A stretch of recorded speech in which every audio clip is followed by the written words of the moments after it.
Hello mga kasowa! Narito po tayo sa Kendra's Native Delicacy na matatagpuan sa Barangay Cuatis, Masiga, Gasan, Marinduque.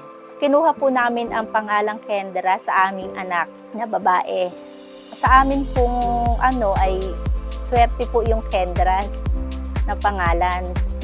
May mga produkto po kaming ino-offer na kagaya po ng coco jam, peanut butter, turmeric with honey, salabat, at saka mga wholesale, nag-wholesale din po kami ng mga mani na nire-repack sa tindahan po namin binibili. May 4 na klase po yan. Adobo, chili garlic, at saka po yung sweet. Ang Kendra's Coco Jam po ay isa sa tinatangkilik po sa market. Mabibili po ang Kendra's Coco Jam sa mga bayan ng Buwak, Gasan, at marami pa pong iba na umu-order sa amin. Nag-o-online seller. Ang Kendra's Coco Jam ay siguro mga 6 years na po nag-o-operate. Hello mga kasowa! Kung gusto po nating pasukin ang pagninegosyo ng Coco Jam, ay ituturo po natin kung paano ito gagawin.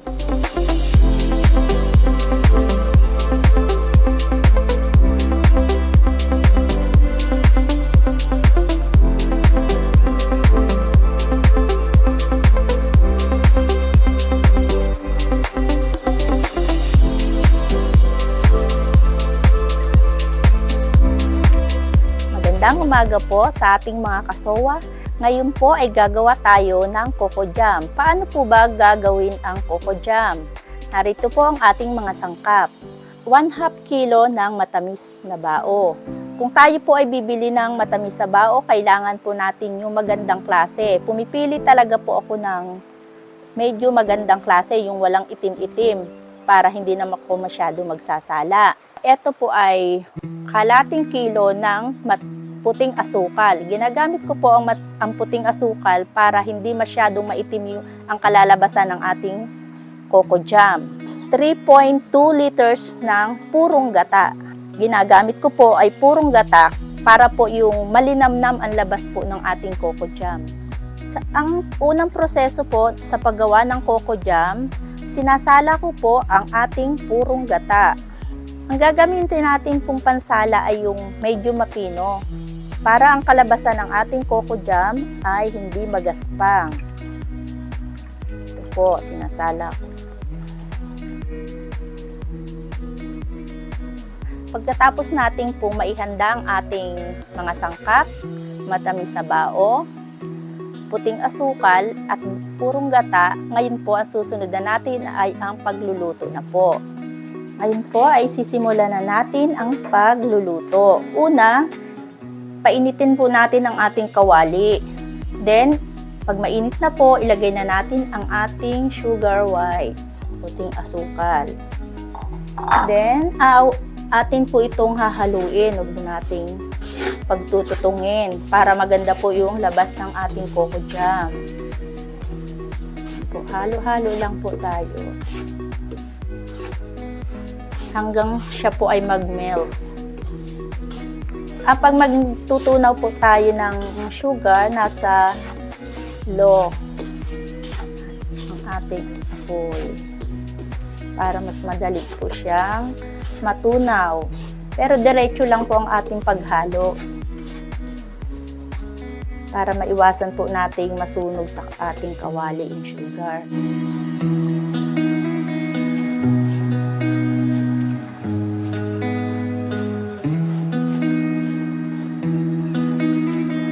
Mas maganda po natin kung meron po tayo sa ating mga bahay na yung kahoy po na panghalo, mas maganda po yun.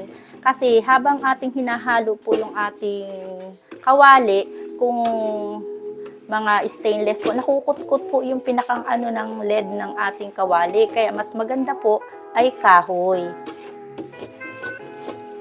Yan. Yan po, tunaw na po siya. Isusunod naman natin po itong matamis na bao. Po, ihuhulog lang po natin yan.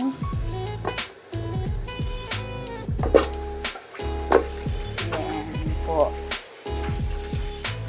Diretso lang po ang halo. Yan. Kahit hindi po siya tunaw na tunaw, pwede na rin po nating isunod ang ating purong gata. Susunod na po natin ang ating purong gata. Diretso lang po ang halo para iwasan po natin ang pagtutong ng ating ginagawa. Diretso lang po.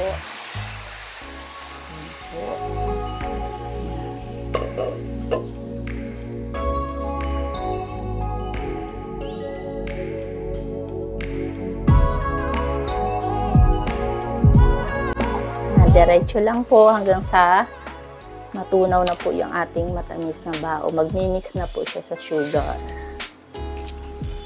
Sa ating pagluluto, tumatagal po ito ng halos 1 oras. Depende po sa ating dami ng ating niluluto. Pag dire-diretso lang po ang halo, then medyo palalakasin po natin ang ating apoy para mas mabilis ang pagluto. Pero wag natin pong iiwanan ang paghahalo kasi madali po ito magtutong.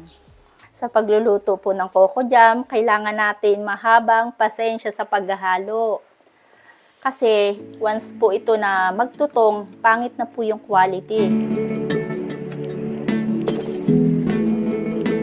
Diretso lang po ang ating paghalo hanggang sa ito ay lumapot na.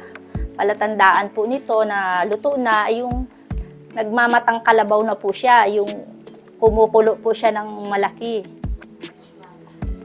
Ay, eto po, malapit na pong maluto ang ating Coco Jam. Remind ko lang po kung tayo ay magluluto ng Coco Jam at maramihan, mas maganda pong lutuin natin yung mababa po yung kalan. Kasi ito po ay tumatalsik pag kumukulo. Ay medyo masakit po. Para maiwasan po natin yung aksidente. Kapag ganito na pong klase yung ating Coco Jam, pwede na po nating pahinaan ang ating apoy. Parang iniin po natin ng kaunti lang. Para maiwasan po natin. Kasi medyo madali na siyang masunog pag madikit na po siya.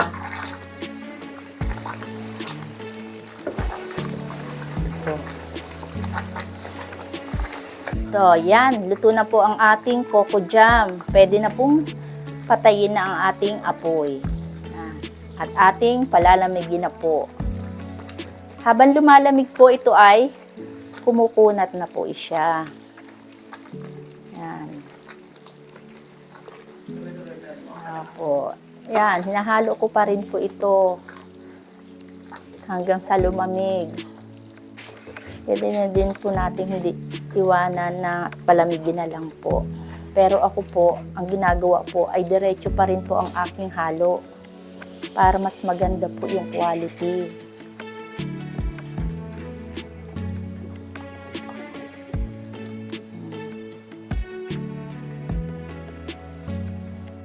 After po nating mapalamig ang ating Coco Jam, pupunta naman tayo sa ating last part, yung pagsasali ng ating nagawa.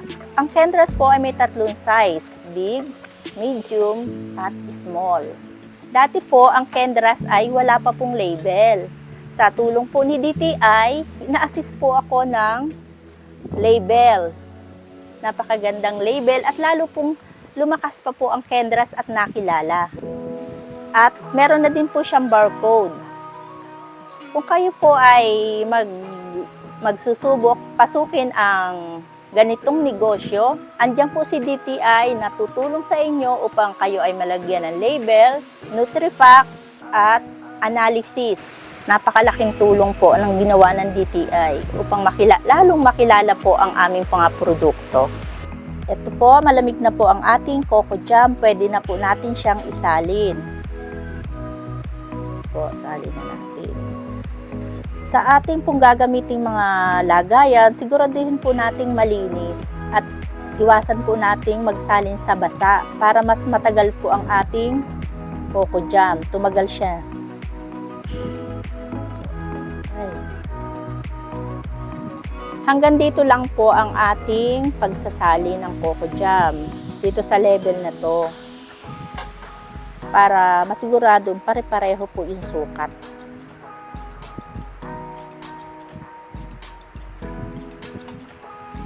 Tatakipan na po natin siya. Siguraduhin natin pong malamig na yung coco jam bago natin takpan. Isa din po yun sa tinatagal ng ating produkto, yung malamig na siya bago takpan. Sealed po ang tawag dito, ating ilalagay upang ating masecure ang ating produkto. Sa pagsisealed po, gumagamit po ako ng hot air gun. Ganito lang po. Ikot-ikot lang po natin. Ngayon naman po ay ating lalagyan ang ating coco jam ng label.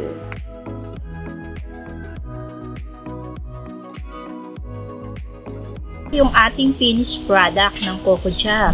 Sa mga gusto pong sumubok gawing negosyo, pwede po nyo akong kontakin sa aking Facebook, Wenilyn Larwa, or telephone numbers 0907-419-1048. Ito po ay mabibili sa halagang 150 big size, 100 sa medium size, at 50 pesos sa small size. Di kayo magsisisi pag nalasahan po ninyo ang Kendra's Coco Jam. Mga kasowa, itry nyo pong gawing negosyo itong Kendra's Coco Jam. Siguradong kikita po kayo.